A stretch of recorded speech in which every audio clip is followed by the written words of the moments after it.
kailyan, kumusta kayo? Tagal ko pong walang vlog mga kailyan, mga more than 1 week. Kasi medyo naglelo ko kasi masyado nang maraming kapalpakan na nangyayari sa mga vlog ko mga kailyan.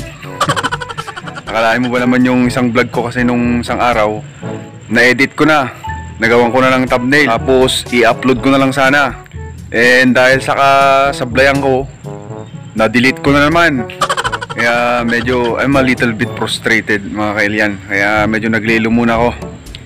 So ngayon, wala pong mulang cooking episode mga kailyan. Kasi mukhang kung sa pagluluto lang po ako magpo-focus mukhang aabutin ako ng 10 taon bago ako ma-monetize. Tsaka mukhang kakailanganin ko muna ng kumonsumo ng 1 toneladang shilane. Ayun, bago ako ma-monetize. Kaya lalagyan ko po ng konting variation yung mga videos ko mga kailyan. So ngayon ang gagawin ko po, magpipintura ako. Ayun. Isang sablay na lang mga kailyan. Talagang babaguhin ko na yung channel name ko. Papalitan ko na talaga ng Boy Sablay.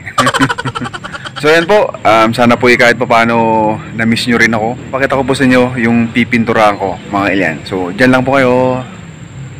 So kaya gagawin po natin. Napapansin nyo meron po dito paso.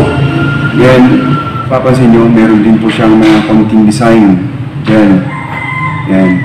Dito rin sa bandang taas. Yan. Meron po siyang design.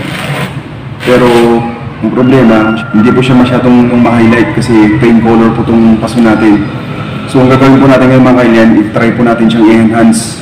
Maglalagay po tayo ng different colors dito sa paso natin para mas maging attractive po siya. So, start na po tayo mga kailyan.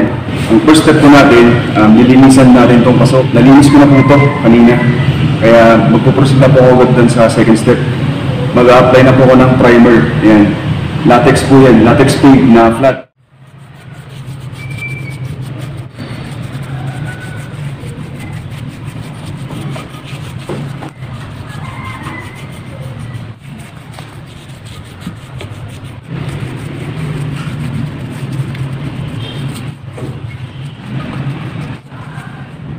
So ayun po, natapos na natin siyang ma-apply ng primer.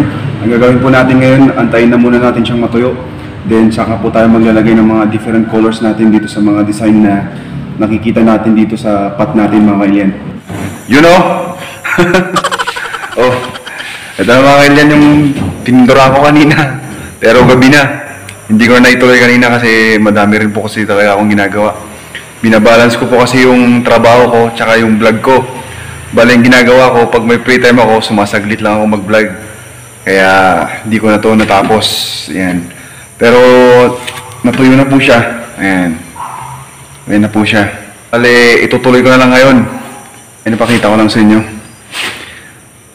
Kung napapansin nyo mga kailyan, meron po tayong mga boxes dito. Ayan.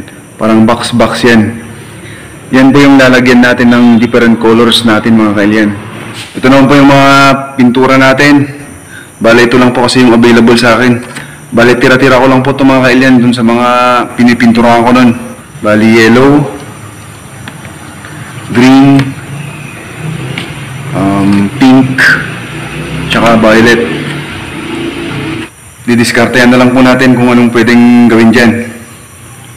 So, start na po tayo. Baka sakaling matapos ko pa.